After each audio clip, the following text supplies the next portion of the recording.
बेटा example number 5 कर लिया था। अब देखिए एग्जाम्पल नंबर 6, इसमें क्या गिवन है। In a class test containing 20 questions, 4 marks are given for every correct answer and -2 marks are given for every incorrect answer. Ranjita attempts all questions and 12 of her answers are correct. What is her total score? इसमें दे रखा है कि class test में 20 questions हैं और हर correct answer के लिए 4 marks दिए जाते हैं और हर इनकरेक्ट आंसर के लिए -2 मार्क्स गिवन है।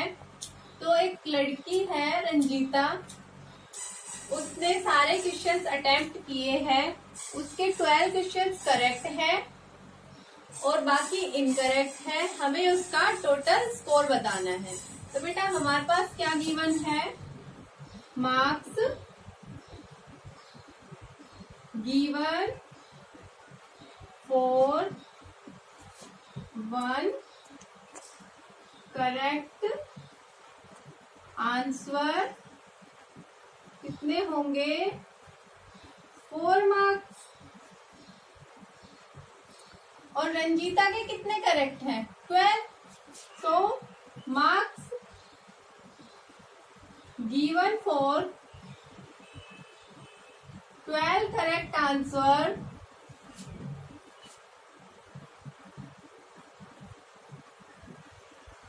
तो कितना हो जाएगा, 12 × 4 कितना आएगा, 48 मार्क्स। तो रंजीता के करेक्ट आंसर्स के उसे 48 मार्क्स मिले। अब देखिए टोटल क्वेश्चन कितने थे, 20। रंजीता के करेक्ट कितने थे, 12। तो हमारे पास इनकरेक्ट कितने हुए, 8। Total questions minus correct question is equal to क्या आ जाएगा, इनकरेक्ट क्वेश्चन। टोटल है 20, रंजीता ने करेक्ट किए 12, तो रिमेनिंग कितना आया, 8। ओके, तो हम देखिए marks given for 1 incorrect answer, एक इनकरेक्ट आंसर के लिए कितने मार्क्स थे, -2। रंजीता के कितने हैं, 8 marks given for 8 incorrect answer -2 × 8 कितना हो जाएगा, -16 मार्क्स। हमें उसका टोटल स्कोर बताना था ना। तो बेटा टोटल निकालने के लिए क्या करेंगे, रंजीता टोटल स्कोर, तो करेक्ट क्वेश्चंस के जितने मार्क्स थे उसमें से इनकरेक्ट के मार्क्स डिडक्ट कर देंगे, हमारे पास टोटल स्कोर आ जाएगा। करेक्ट का है 48 और वो है 16, तो हमारे पास कितना आ गया, 32 मार्क्स। तो students Ranjita score 32 marks. Okay, अब देखिए बेटा एग्जाम्पल नंबर 7, क्या गिवन है, a shopkeeper gains ₹1 on each pen and losses 40 पैसे on each pencil. He sells 45 pens and some pencils, losing ₹5 in all. How many pencils does he sells? Question में कह रहा है कि एक शॉपकीपर है, वो जब एक पेन बेचता है तो उसे ₹1 का फायदा होता है और एक पेंसिल बेचता है तो 40 पैसे का लॉस होता है। उस शॉपकीपर ने 45 पेन्स बेचे और कुछ पेंसिल्स बेची तो उसे ₹5 का नुकसान हुआ। तो हमें बताना है कि शॉपकीपर ने कितनी पेंसिल्स बेची। ओके, तो बेटा हमें जो चीज निकालनी है उसको हम x मान लेते हैं। लेट ही सेल्स x पेंसिल्स, कि शॉपकीपर ने x पेंसिल्स बेची। और हमारे पास पेन का टोटल गेन क्या है? टोटल गेन ऑफ पेन्स, उसने 45 पेन बेचे हैं और उसे एक पेन पे 1 रुपए का फायदा होता था, तो 45 पेन्स पे कितने का होगा? 45 रुपीज का। ओके, अब हमें बताना है कि उसे पेंसिल्स पे कितना लॉस हुआ। तो हमें पता है कि उसे एक पेंसिल पे 40 पैसे का लॉस होता था और हमारे पास टोटल पेंसिल कितनी है? x है। तो टोटल लॉस ऑन पेंसिल्स कितना हो जाएगा?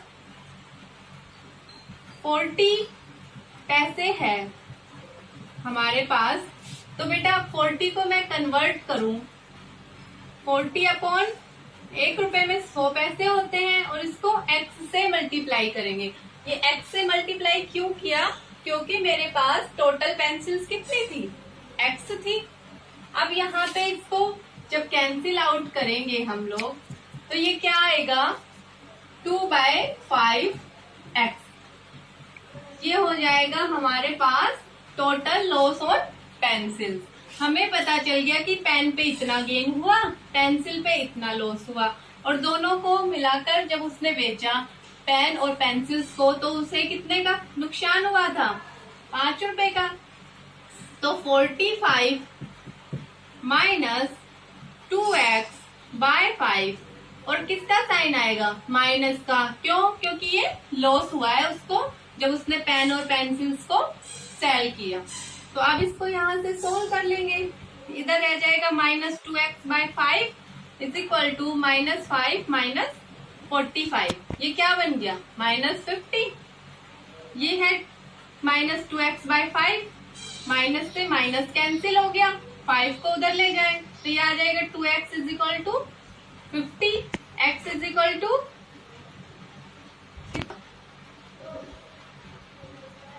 जाएंगे। पहले हम लोग अपॉन में 2 हो जाएगा तो कितना आएगा बेटा? 25 5 जा 125 पेंसिल। तो हमें पता चल गया x की वैल्यू कितनी आई? 125। तो इट मीन्स उसने टोटल पेंसिल्स कितनी बेची थी? 125। ही सेल्स 125 पेंसिल्स। ये था आपका एग्जाम्पल नंबर 7। अब बेटा हम एक्सरसाइज फर्स्ट बी के क्वेश्चंस करेंगे। अब देखिए बेटा एक्सरसाइज फर्स्ट बी के क्वेश्चंस। मैं आपको क्वेश्चन फर्स्ट का फर्स्ट, फोर्थ और 8th पार्ट करवा देती हूँ। फर्स्ट में क्या करना है? हमें मल्टीप्लाई, सिर्फ मल्टीप्लाई करना है हमें इस क्वेश्चन में। पर सबसे इम्पोर्टेंट बात क्या है इसमें ध्यान रखने वाली? हमें साइन का ध्यान रखना है, इसमें कौन सा साइन आएगा। तो फर्स्ट पार्ट में करना है 16/9। 16 को 9 से मल्टीप्लाई करेंगे। तो बेटा जब मैं 16 को 9 से मल्टीप्लाई करूंगी तो कितना आंसर आएगा? 16 मल्टीप्लाई 9 कितना होगा बेटा? 16 की जब 9 से मल्टीप्लाई की तो 16 9 जा 144 और साइन पॉजिटिव, क्योंकि बोथ इंटीजर्स आर पॉजिटिव। अब देखिए फोर्थ पार्ट। फोर्थ में क्या है? एक पॉजिटिव इंटीजर है, एक नेगेटिव इंटीजर है। जब मैं -28 को मल्टीप्लाई करूं 14 के साथ तो हमारे पास कितना आएगा? मल्टीप्लाई करके देखिए, -392 आएगा इसका मल्टीप्लीकेशन। पर इसमें इम्पोर्टेंट था कि यहाँ पे साइन नेगेटिव आएगा। अब नेक्स्ट देखिए, नेक्स्ट में दोनों इंटीजर कैसे हैं? Negative integer. तो बेटा both have negative integer, then we multiply, we have a positive integer and multiplication of 16 multiplied to 192 and that is a positive integer because both negative integers are cancel out. Okay, ये था question number first. अब देखिए question number second. उसमें क्या करना है? Find each of the following product. हमें इनकी प्रोडक्ट निकालनी है। इसमें बेटा मेरे पास सिर्फ एक नेगेटिव इंटीजर है, 2 पॉजिटिव इंटीजर है। तो इस केस में मेरे पास कौन सा साइन आएगा? माइनस का आएगा। और इनके बेटा इसमें माइनस का आ गया साइन, इसके बाद मल्टीप्लाई करेंगे तो 4 3 जा 12, 12 5 जा 60, तो यहाँ पे क्या आएगा माइनस का 60। इसके बाद चलते हैं क्वेश्चन नंबर 3 पे। अब देखिए बेटा क्वेश्चन नंबर 3, क्वेश्चन नंबर 3 में क्या करना है, find each of the following products, हमें इनकी प्रोडक्ट फाइंड करनी है। तो मेरे पास इसका फर्स्ट, फिफ्थ और 8th पार्ट है जो मैं आप लोगों को सोल्व करके दिखा रही हूँ। फर्स्ट पार्ट में क्या होगा, हमारे पास कितने नेगेटिव इंटीजर हैं, 1 2 3 4। नंबर ऑफ नेगेटिव इंटीजर्स क्या है, इवन है या ओड है? Number of negative integers are even,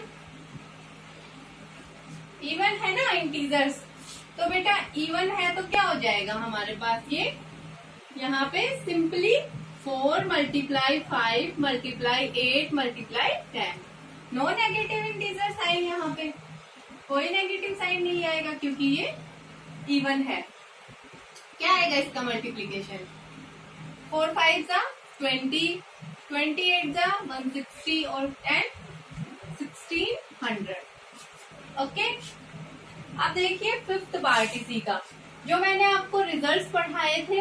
ये बेटा इसमें गिवन है -3 कितने टाइम्स प्रोडक्ट है, 6 टाइम्स।